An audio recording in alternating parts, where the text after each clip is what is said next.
Unit 2. Prose and Practice. Lesson 1. Tagore's England. Rabindranath Tagore. Introduction. Rabindranath Tagore was born on 6 May 1861, on the same day Motilal Nehru, Nehru's father, was also born. A singular coincidence. Though Tagore is the most outstanding name in modern Bengali literature, he belongs to Indo-Anglian literature too. He gained a place for modern India on the world literary scene. He was awarded the Nobel Prize for Literature for his collection of poems called Gitanjali. He left behind him a great institution, the Vishwabharati at Shantiniketan. He was a poet, dramatist, actor, producer, musician, painter, an educationist, a reformer, philosopher, prophet, novelist, a short story writer, and a prose writer. The prescribed extract is taken from his reminiscences. The essay describes his experience in England when he was only 17 years old. The memory pictures are presented casually, but they connect a history of his inner life. Objectives. The collection of essays will make the student understand the language and to express himself fluently and precisely. The purpose of this anthology is to make the students see the language being used creatively by some of the powerful minds of the modern world. To sum up, this anthology will help the student to develop an integrated vision of life which does not see man as alienated from his fellow men and the mind divorced from the heart. This anthology will make the student understand how he would speak and write correct English. Contents. Tagore. A young bravado. Rabindranath Tagore spent 6 months in Ahmedabad before he left for England. He wrote letters about his journey to his relatives and to the Bengal journal Bharati. Tagore forgot what he wrote in his letters. Tagore was only 17 at the time. The greatest pride of mind lies in its power to understand things, to accept facts, and to respect what is great. Modesty and humility are the means of enlarging the mind. At the age of 17, Tagore's mind refused to admit those facts. To the young mind, admiration and praise were the signs of weakness and surrender. The articles that he wrote to the Bharati were the result of his strong desire to discredit others with his fiery argument. Tagore wanted to establish his superiority over others, and so his censures of those writers lacked straightness and common courtesy. His love for nature and children. Tagore's association with the outside world was little. So his life in England would have been miserable but for the presence of his sister-in-law in Brighton. Winter season was not far off. One day when Tagore and his relatives were chatting, they were informed that it was snowing. The author could see the sky filled with moonlight and the earth covered with white snow. It was also bitingly cold. Such a sight was unfamiliar to him. The near places seemed as far off places, and Tagore was steeped in deep meditation. When he stepped out of the door, the charm of immense beauty of nature was a sudden revelation to him. Tagore spent his days happily under the affectionate care of his sister-in-law and in the boisterous rompings with the children. He would wholeheartedly join them in their games, and the children were greatly pleased and amused at his strange English pronunciation. He could not explain to them that there were no logical means of distinguishing between the sound of A in warm and O in warm. The caprices of English spelling were responsible for the ridicule he had to bear in England. To escape from the ridicules of the children, he invented new methods of amusing the children. His new ways helped him in time of needs, but in course of time he felt his capacity for new methods was decreasing. He had the opportunity of unlocking his heart to the children. This unlocking of his heart to the children had the freshness and exuberance of a first gift. Tagore at Brighton School. He undertook the journey to England not to find a permanent stay, but to study law and turn a barrister. So he was put into a public school in Brighton. The headmaster of the school, after scanning his features, remarked that he had a splendid head. His sister-in-law had made him believe that he was not handsome. She deliberately tried to keep in check vanity, especially in literary matters under check. He wants readers to count it to his credit that he implicitly believed her. So he deplored God's stinginess in not making him physically attractive. The English estimate of his features was different from the estimate of his sister-in-law at home. So he worried his mind over the divergence of the taste between India and England. What was one thing that seemed wonderful in the Brighton School was that the boys were kind and thrust oranges and apples into his pockets. Tagore ascribed this unusual behavior of the boys to his being a foreigner. Tagore in a lodging house. Tagore did not continue in the Brighton School for long. Mr. Tarak Palit, the friend of Tagore's brother, persuaded the author's brother to take him to London and leave him there, in a lodging house. The lodging selected faced the Regent's Park. It was winter season.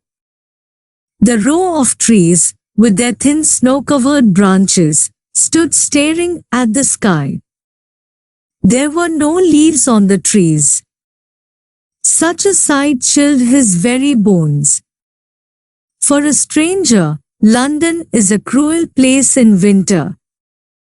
Neither he had acquainted persons, nor could he move about in the new place.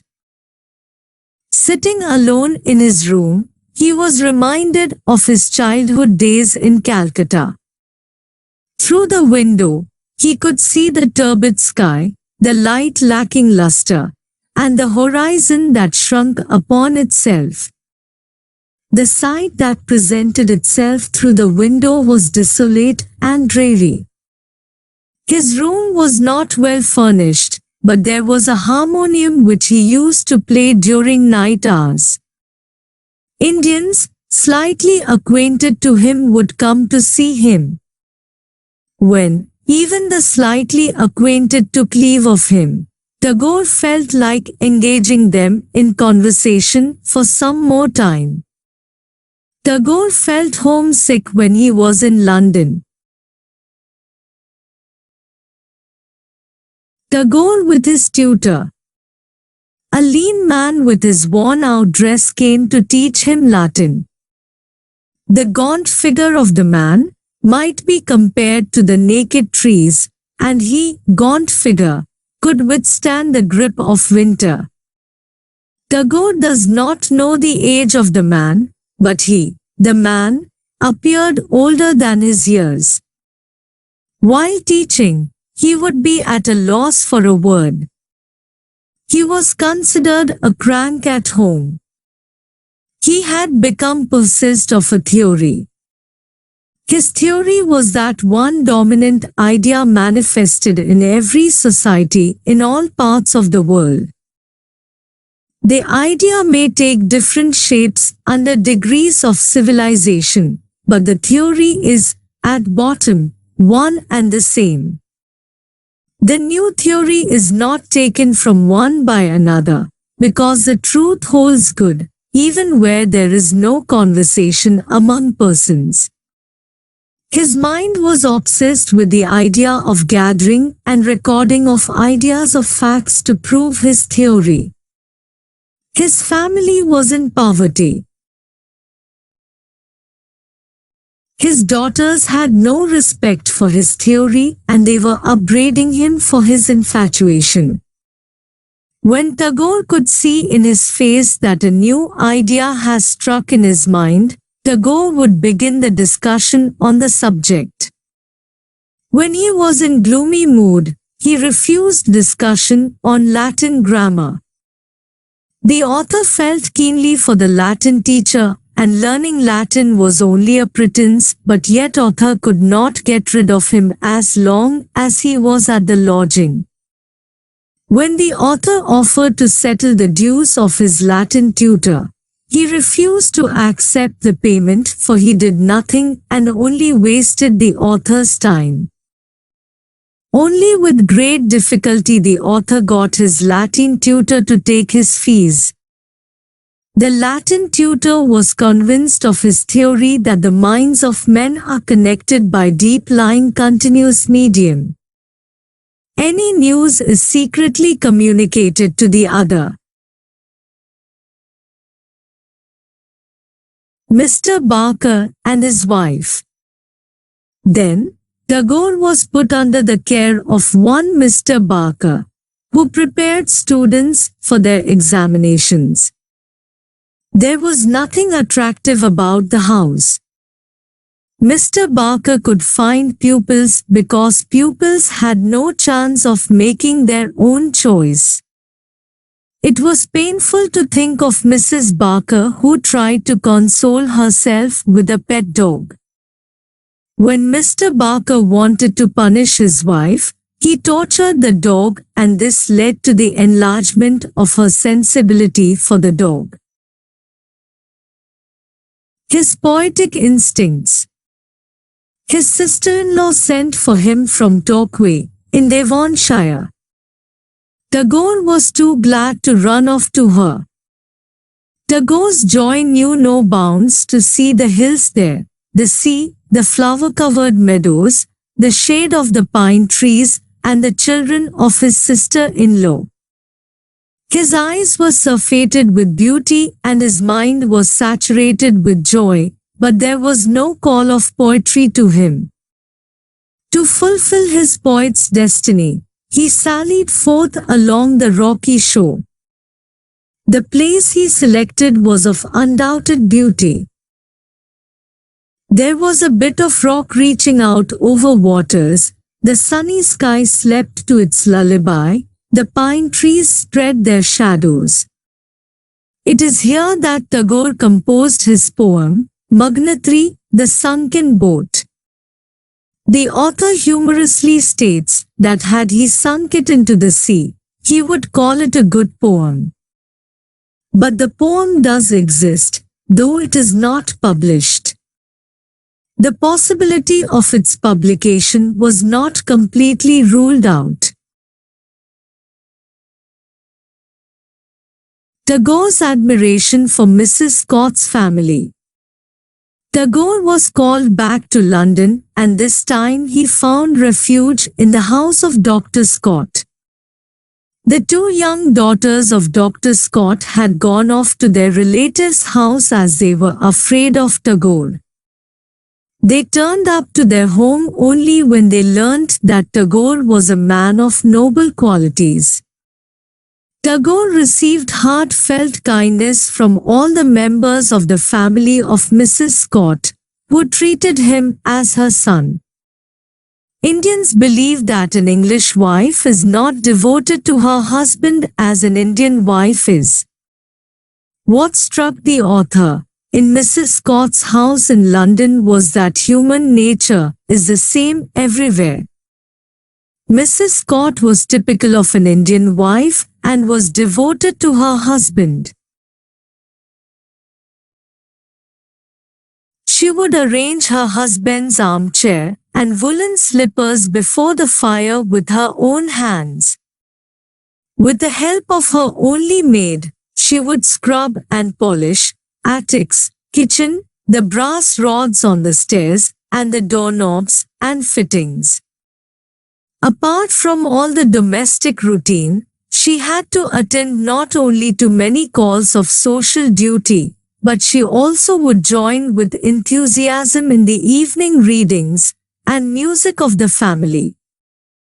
Participation in the evening readings and music of the family is one of the important duties of a good housewife.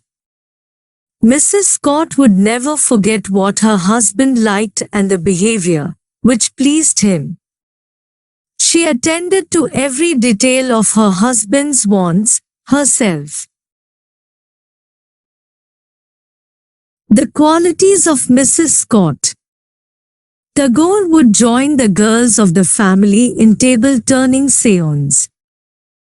Mrs. Scott did not like this because she had her doubts about things that began to quake and quiver when they were touched. When they put their hands on Dr. Scott's chimney pot to make it turn, Mrs. Scott got angry and prevented them from touching it. Like a Christian, Mrs. Scott thought that it was the work of the devil. Tagore admires her self-abnegation and her reverence for her husband. Her self-sacrifice and love make the author generalize woman's love that grows into worship if its development is not hampered by extraneous matters. In the midst of luxury and its accessories, this love is degraded and a woman's nature does not find the joy of its perfection. After spending some months there, Tagore was delighted at the prospect of returning home with his brother. When he took leave of Mrs. Scott, she wept and said, "Why did you come to us, if you must go so soon?" By the time some members of Doctor's family had gone to the celestial world and others were scattered in places unknown to the author. But his stay at the Doctor's house would ever be green in his memory. Honesty of Londoners. Tagore admires the honesty of Londoners. When Tagore was passing through a street in Tunbridge Wells, a poor man with shabby dress partly covering his body and decadent shoes looked at the force of the author as if he needed some help. Begging was forbidden in London and so he asked nothing. Tagore gave him a coin, but the man turned up to return it, saying that the author, by mistake, gave him a gold piece. He had a number of similar experiences in London. In the Tagore railway station, he gave the porter half a crown as he had no small change in his purse. As the cab started, the porter came running after it. The author thought that he came to demand something more, but the porter thought that the half a crown was too much for him. So he said that the author might have mistaken half a crown for a penny. Tagore is also aware of the other side of the coin of life in London. Sometimes he was cheated in England, but he had nothing specific in his remembrance. He believed in the principle that those who are trustworthy know how to trust others. Had he wished, he could have evaded payment of rupees to the shopkeepers, never mistrusted him. Tagore rendered one English song into an Indian raga. Tagore was acquainted with the widow of some departed Englishman. She called the author by the pet name Ruby. An Indian friend of the widow composed an elegy over death of her husband. The composer indicated that the elegy was to be chanted to the mode of Behega. The author accepted to sing the doleful poem. Tagore also realized the ridiculous way in which the Behega combined with the absurd verses. Tagore had a horrible experience of rendering the English song into an Indian raga and sung it. To him it was a ridiculous performance. But the widow was touched to hear the Indian's doleful poem for her husband, sang to its native melody. She would ask Tagore to sing the Behega in social gatherings, and others in the gatherings made their requests. The author calls the song a fateful composition. At the sight of the poem his ears would begin to redden and tingle. Though it was doleful song, the singing of it made one sorrowful. The audience thanked the singer profusely, but they had to suppress their laughter not only out of respect for the widow but also because they did not want to offend the singer. Singing the mournful song was punishment and a blow to the author because he made a laughing stock of himself by singing the English song of lamentation to the Behega mode. Tagore lost touch with the widow when he was attending lectures at the university college. But he frequently received letters from her inviting him to her suburban locality. The fear of singing the mournful song kept him from accepting the invitation.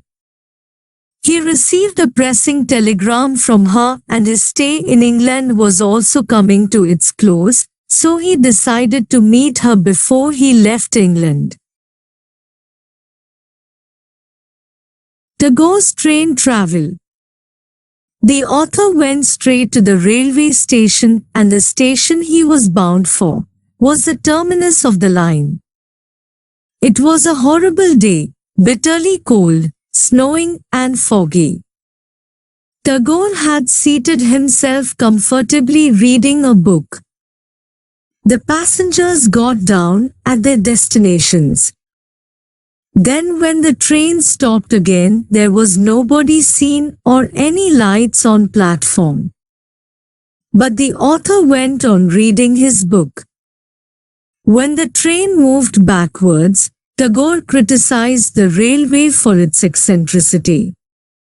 It was actually a shuttle train, and it came right back to the previous station. He was informed that there were no other trains for him to reach his destination, and there were no inn for his stay within 5 miles.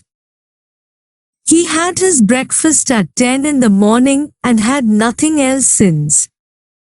He had to console himself and concentrate his attention on Herbert Spencer's Data of Ethics. Tagore was cheered up by the news of the porter that a special train was running and it would reach the station in half an hour. Cold behavior of the widow. When he reached the house of his hostess, it was 9. He should have been there by 7. His hostess asked him, "What have you been doing with yourself?" Tagore had to give an account of his wonderful adventures. Dinner was over. His misfortune was hardly his fault, and he did not expect any punishment from hostess. But the punishment came when the widow offered him only a cup of tea, when Tagore was extremely hungry. He was never a tea drinker, but he managed to swallow a cup of strong decoction so that it might be of some assistance to lessen his consuming hunger. Tagore's agony in the house of the widow. The hostess invited him for a dance. Tagore was not in a mood and his bodily condition was not ready for such an exercise. The dance was mainly for the benefit of engaged couple, but the author had to dance with the ladies of advanced age. All the time he felt hungry. Tagore sarcastically comments that hospitality was not lacking in her because she aided him in finding inn for his stay. He made enquiries for food, fresh fish, or vegetable, hot or cold, anything. But he was told that he could get any drinks but nothing to eat. Then he looked to slumber for forgetfulness. The next morning the hostess sent for him only to provide him with the remains of the previous night's dinner. Had she offered a portion of this the previous night, that would have hurt none. Had she done it, the agony of dancing also would have been less. The widow is not an example of English hospitality. The Anglo-Indian widow informed the author that the lady for whose enjoyment he, Tagore, was invited to sing was ill, in bed. The author humorously and also irritatingly recalls his pathetic condition when he had to sing to the closed doors. Tagore did not hear anything for the invalid, the lady in closed doors. After his return to London, he had to do penitence for the sin he had committed, in showing deference to an eccentric woman. The author believes that she is not a typical example of English hospitality. Dr. Scott's girls attributed her inhospitable way to her residence in India, and they tried to redeem the fair name of English hospitality. Summary. Tagore vividly portrays his life in London in this essay. His early letters of life in London are the ones he wrote to his relatives and friends that got published in the Bengal journal, Bharati. His visit to London was to study law and become a barrister. For this he had to face many hardships. He started his life in London living with his sister-in-law at Brighton, where he had to face the ridicule of her children for his bad pronunciation skills. Later, he moved to a lodge in London and felt terribly lonely and bored. He then tried living as a paid guest, firstly with a widow, who made a laughing stock of him by making him sing an English elegy in the Behega mode. He then moved on to live with Barkers, and sarcastically records how Mr. Barker used to torture the dog of Mrs. Barker. He then stayed with the Scots, and learnt that human nature is the same everywhere because he could find a typical Indian woman in Mrs. Scott and the way she cared for her husband and family. Tagore recollects vividly his tutor in Latin, the honesty of Londoners, the inhospitable nature of some of his hostesses, etc.